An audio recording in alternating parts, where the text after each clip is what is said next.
Muy buenas noches a nuestros usuarios de Caracol Ahora. Esto es Sala de Prensa. Muchísimas gracias a quienes nos acompañan.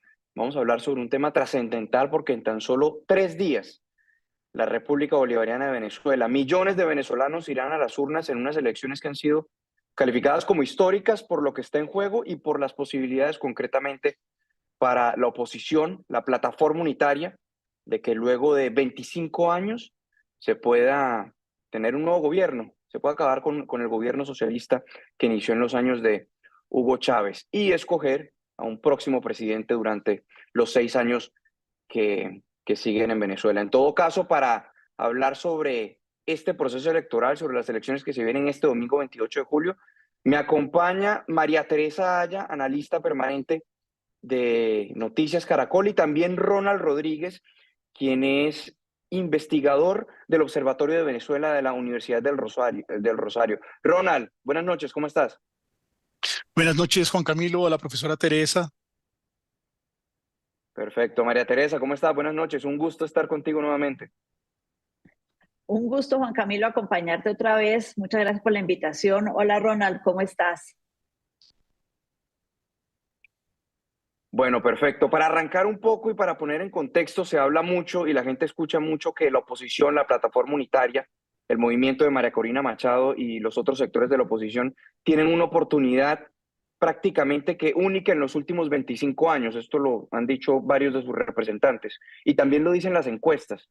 Hay una serie de encuestas, por ejemplo, tengo 3 aquí a la mano que muestran claramente un liderazgo de Edmundo González Urrutia, quien es el candidato de la plataforma unitaria. Por ejemplo, esta encuesta de Clear Path Strategies muestra que Edmundo González Urrutia tiene una intención de voto del 59%, mientras que Nicolás Maduro del 33%. Otra encuesta de Delfos, Edmundo González 59.1% y Nicolás Maduro 24.6%. Tengo otra aquí que es de Consultora Poder y Estrategia, que muestra a Edmundo con el 64% y a Maduro con el 21%. Ronald, quiero empezar contigo. ¿De verdad los márgenes son así? ¿De verdad es una oportunidad de lujo o única, por decirlo de cierta manera, para la plataforma unitaria, para la oposición en Venezuela? Es muy llamativo que la oposición haya logrado este nivel de unidad, sobre todo porque si uno se lo plantea hace un año, la oposición estaba fragmentada, carecía de liderazgo y no parecía posible que venciera a Nicolás Maduro en unas elecciones. Sin embargo, tampoco podemos descartar que este es un régimen autoritario y que ha hecho todo lo posible y que hará todo lo posible el próximo 28 por mantenerse en el poder. Los números que tiene el gobierno y que le hacen creer al gobierno que todavía tiene capacidad de competencia, pues empezando por la no participación de la diáspora venezolana. Estamos hablando de 7.774.494 ciudadanos venezolanos que están fuera de Venezuela. De ellos se calcula que más o menos tienen derecho a participar porque ya han cumplido el requisito de edad, 4,5 millones. Al final de esos 4,5 millones, el régimen no les ha permitido participar. Por ejemplo, en el caso colombiano, donde tenemos más de 2.813.000 ciudadanos venezolanos, solamente van a poder participar 7.010. Eso es el 0,25%, ni siquiera es el 1% de la población venezolana que está en nuestro país. Él cuenta que con esos números hay un número importante de esos opositores que no va a poder apoyar el proceso. Sin embargo, hay que llamar la atención que la frontera no se ha cerrado y que en este momento muchos ciudadanos venezolanos que viven en Colombia y en la región y que tienen medios, porque lamentablemente no todos tienen medios para hacerlo, están viajando a Venezuela para poder participar. El régimen también ha jugado con cambiar las dinámicas de los puestos de votación, de llevarlos a zonas difíciles, de difícil acceso para la oposición, sobre todo aquellas mesas que suelen ser mesas que tienen mayoría opositora, y va a tratar de generar todas las estrategias que ha implementado a lo largo de estos 25 años para dificultar la votación de los venezolanos. No podemos esperar que la diferencia sea tan grande, pero sí hay una diferencia importante del lado de la oposición, y el gobierno, que hace sus cuentas gruesas, no le alcanza para poder mantenerse en el ejercicio del poder. Claro, hoy veíamos, por ejemplo, las imágenes de los cierres de campaña y pues el contraste es grandísimo porque son imágenes de multitudes respaldando a María Corina Machado de la plataforma unitaria y mucho más moderadas o modestas, si se quiere, respaldando a Nicolás Maduro. Y también escuchábamos un mensaje que llamaba mucho la atención de Maduro más temprano, pidiéndole a los indecisos, a quien no se haya decidido todavía, que le den su voto de confianza. ¿Se le ve asustado a Maduro, Teresita? Juan Camilo, yo creo que sí, esas imágenes que tú cuentas de los cierres de campaña, por ejemplo, me parece interesante recalcar que el gobierno puso a disposición de quienes quisieran asistir al de Maduro buses, transporte, recursos, música, toda clase de cosas para atraer a la gente y que fuera una fiesta multitudinaria para mostrar que es que el régimen tiene apoyo popular, mientras que la cantidad de gente que acompañó a María Corina y a Edmundo González no tuvo acceso a esos recursos, llegaron porque querían estar ahí. Y yo creo que esa es una diferencia importante y muestra, como bien lo dice Juan Camilo, que Maduro está asustado, está invirtiendo en la campaña, está invirtiendo en convencer a esos indecisos, está tratando de que vean que es una persona, por decirlo de alguna manera, amigable, que él está ahí para ellos. Mejor dicho, está en una campaña tratando de, por todos los medios, ganar a esos indecisos que parecería, por el contrario, que sin mucho esfuerzo María Corina y Edmundo González los atraen a la campaña de ellos. ¿Por qué? Porque parece que la gente está buscando es el cambio en Venezuela y muchos de esos indecisos están optando por ese cambio. Por eso esas encuestas de las que hablabas al principio, esas cifras y esas estrategias, como Ronald nos contaba, de tratar de, por ejemplo, impedir que quienes están por fuera puedan votar. Maduro está haciendo hasta lo imposible por tratar de ganar más votos cada minuto. Claro, uno también se sorprende un poco si ve las divisiones internas en el chavismo, porque uno escucha un día a Diosdado Cabello, otro día escucha a Jorge Rodríguez, otro día escucha a Maduro, y francamente parece que no hay un discurso unificado y que no hay una posición clara frente a, pues uno pensaría desde afuera, frente a qué harían el domingo si pierden. Ronald, ¿tú crees de verdad que en estos momentos el chavismo está pasando también por una crisis interna muy grande y ellos realmente no saben cómo reaccionar de manera unificada al 28 de julio? Yo creo que el chavismo no se esperaba lo que está pasando.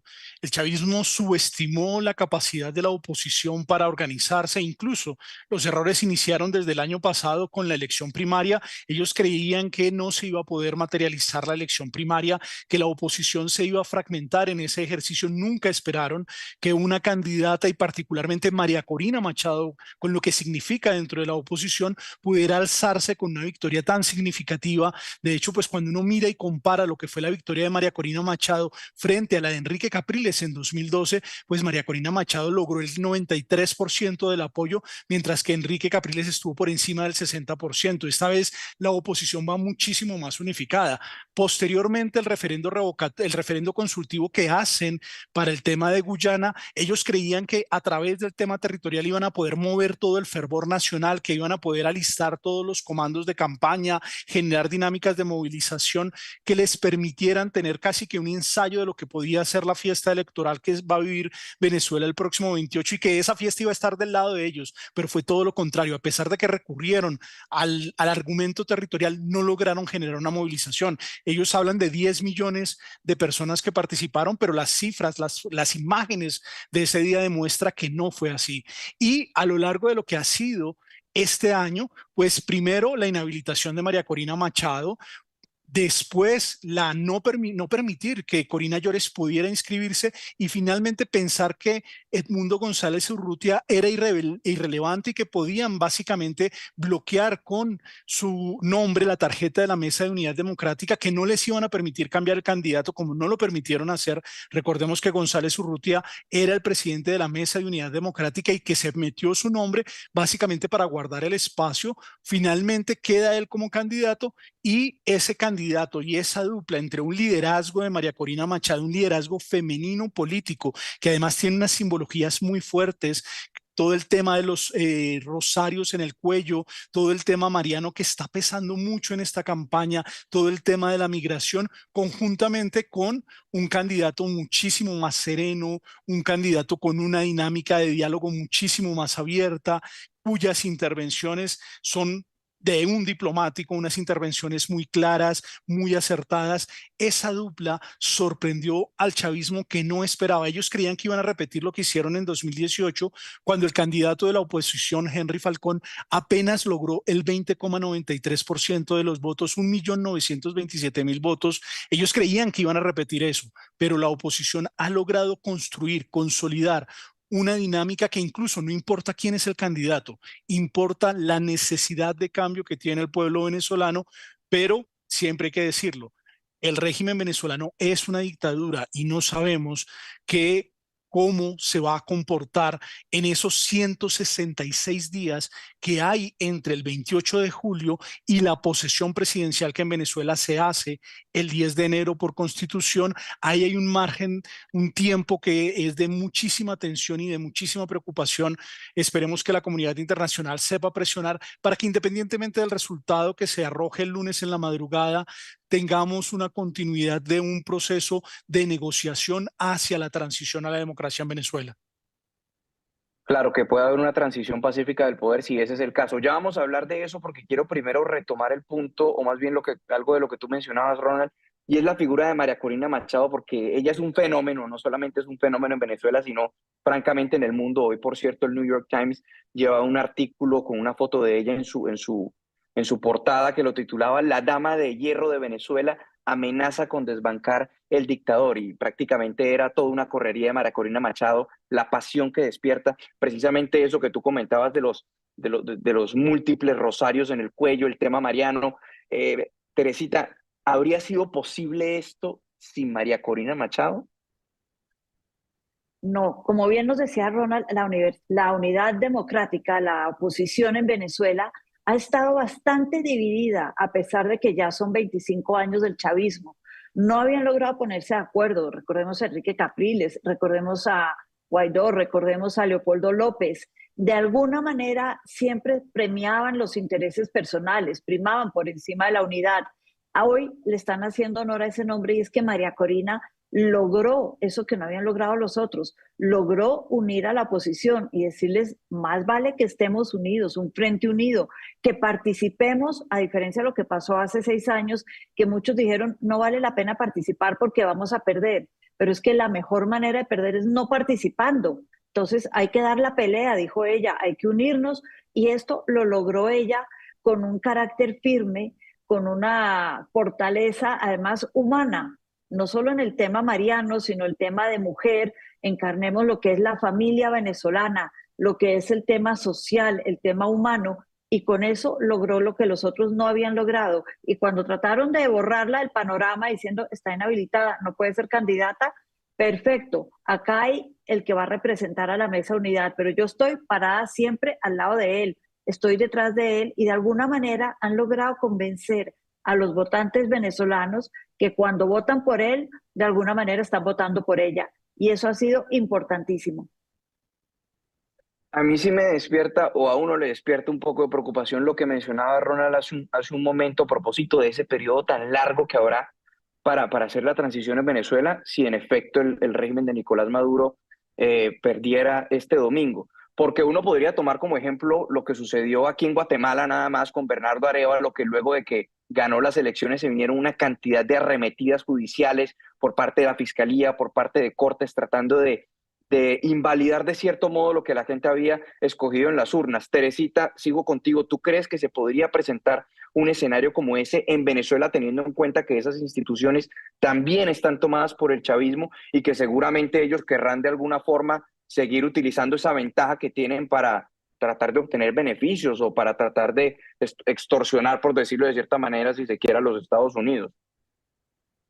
No solamente las instituciones, el chavismo en general y su heredero, pues Maduro, que lleva ya 13 años en el gobierno, 12 años largos, están tratando de convencer a la gente que tienen que votar por ellos, y yo creo que detrás de esos mensajes está, pues recordemos que habló de un baño de sangre hace unos días, el mensaje de que si no ganan, pues puede haber problemas, como también está el mensaje en la oposición de que si pierden y se reconoce que hubo fraude, también hay gente dispuesta a salir a la calle. Es decir, el escenario para el domingo puede ser un escenario complicado desde donde se le mire. Para el chavismo que quiere, como bien lo dice Juan Camilo, todavía mantener esa correa firme, esa mano sobre los recursos, el poder, el reconocimiento, es que eso es adictivo para muchos y más en una dictadura.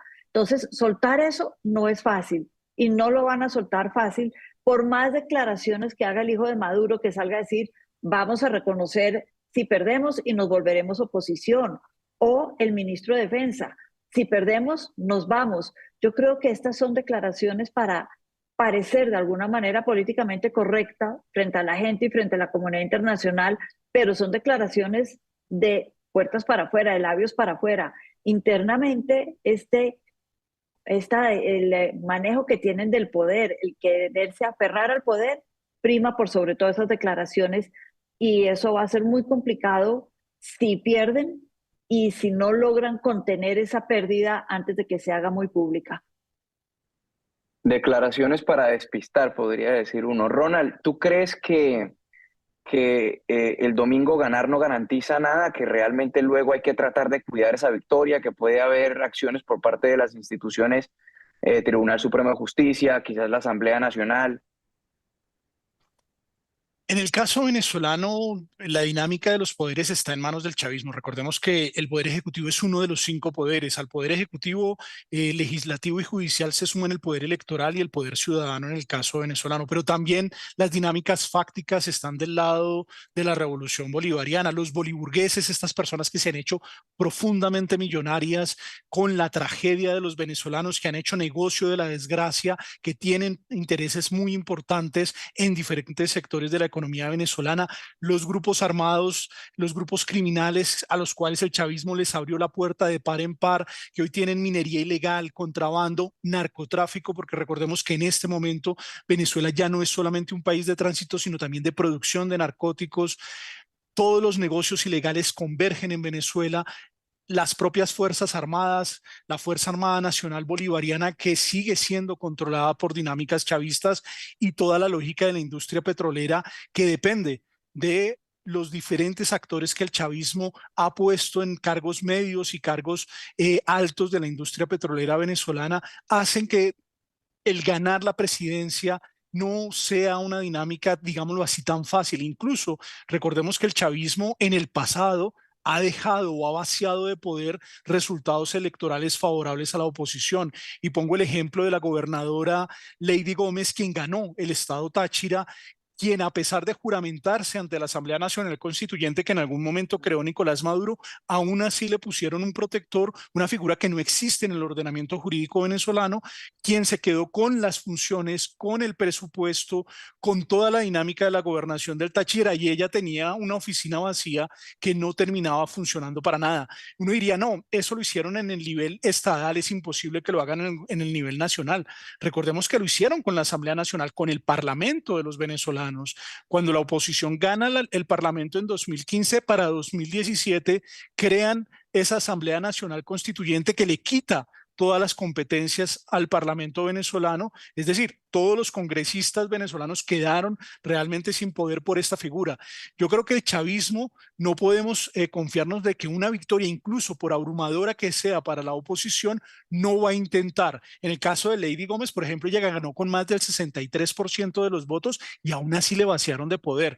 El chavismo va a intentarlo. Yo me sumo a la posición de la profesora Teresita en el sentido en que uno no puede, en el caso de Venezuela, subestimar la pasión y las energías que causa el, la necesidad de poder, el deseo de poder. Y Nicolás Maduro ya es una persona que lleva 11 años en el poder, que ha sido un tirano muy efectivo, que ha sabido controlar los levantamientos al interior del propio chavismo, prescindiendo de gente como Rafael Ramírez, de Tarek El Aissami, gente que tenía muchísimo poder, pero por el otro lado que ha derrotado y ha derribado a grandes líderes de la oposición que contra él no pudieron al lograr la transformación de Venezuela.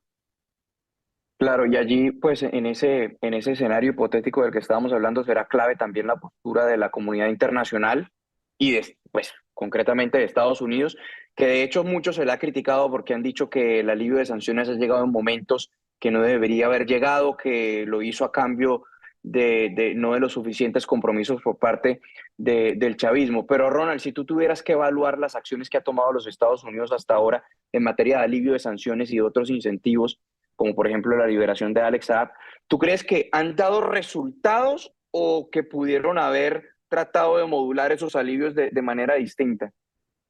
Yo soy muy crítico frente a las medidas que ha tomado el gobierno norteamericano. Creo que el gobierno norteamericano, pues en función de su situación interna, del año electoral que están atravesando y particularmente del tema migratorio, ha utilizado la relación con Venezuela como una dinámica de intercambio por el tema migratorio. Entonces, lógicas como las de Alex Saab, que era un actor fundamental para entender cómo las potencias extracontinentales evaden el sistema financiero para financiarse y mover grandes capitales, lo dejan finalmente libre a cambio de poder regresar venezolanos a su país, entre comillas, voluntariamente. Y de hecho, pues en este momento gran parte de la preocupación de los norteamericanos es evitar que la situación en Venezuela se descontrole y que haya un nuevo flujo migrante en dirección a los Estados Unidos. Es más, ellos creen que las medidas de Biden han tenido éxito en los últimos meses y las presentan como exitosas, pero mayo y junio la disminución de entrada de migrantes es básicamente porque muchos venezolanos han parado,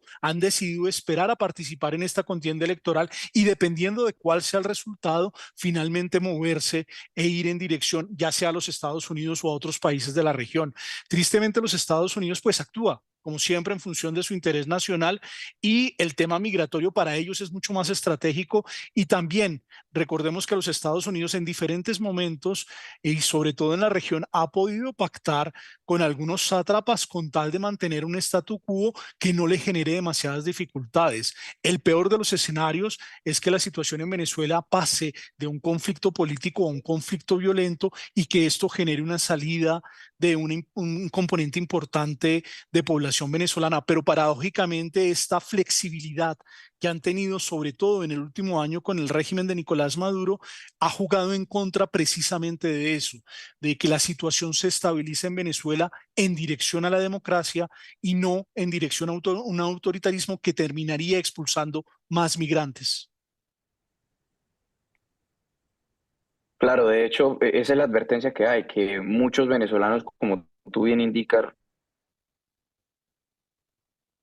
Ronald, están esperando luego de las elecciones y pues esos flujos migratorios podrían aumentar y pues terminan llegando aquí hacia los Estados Unidos. El 60% de los migrantes que está llegando a los Estados Unidos, aparte de mexicanos, son venezolanos fundamentalmente.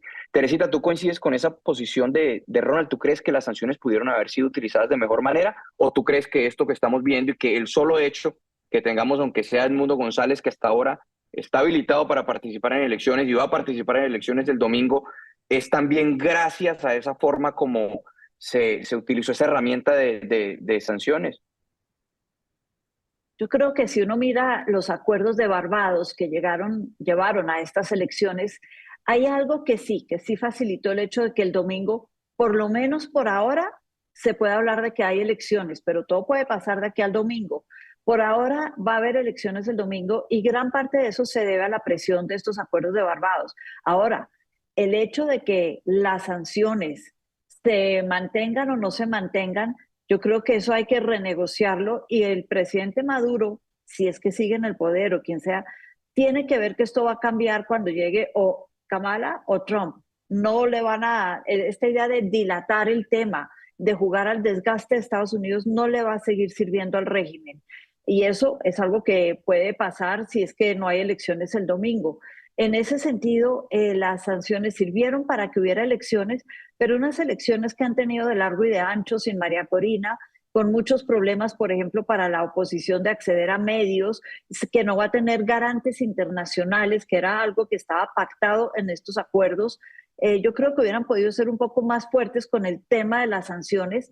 Solo, por ejemplo, volvieron a hablar de sanciones de oro, de la minería de oro, pero el tema del gas y el petróleo es muy blando dentro de las sanciones como para que tenga realmente un efecto de presión sobre el régimen venezolano. Y eso explica que se sientan empoderados diciendo va a haber elecciones, pero no necesariamente tengan que cumplir, como decíamos, ni con los observadores internacionales, ni, bueno, esperemos primero que todo que sí haya elecciones el domingo y que tengan que cumplir con el reconocimiento de los resultados.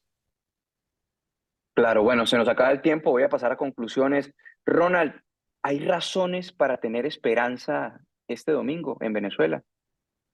Yo hago parte de los escépticos, pero he de reconocer que en este momento hay una pequeña rendija, una pequeña posibilidad de poder desencadenar una transición en Venezuela y es quizá la mejor posibilidad que se ha tenido a lo largo de estos 25 años. Pero no podemos olvidar que el régimen de Nicolás Maduro es un autoritarismo, es una dictadura y las dictaduras resuelven las cosas con acciones dictatoriales.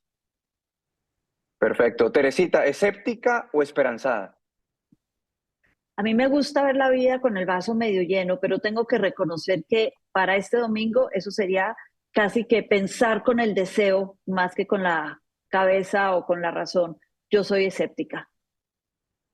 Bueno, escéptica, pragmática, realista. Ahí los usuarios de Caracol ahora pueden definirlos. Entonces, muchísimas gracias por habernos acompañado y muchísimas gracias también a los usuarios de Caracol ahora. Los dejamos a continuación con Signo Pesos de Caracol ahora. Hasta la próxima.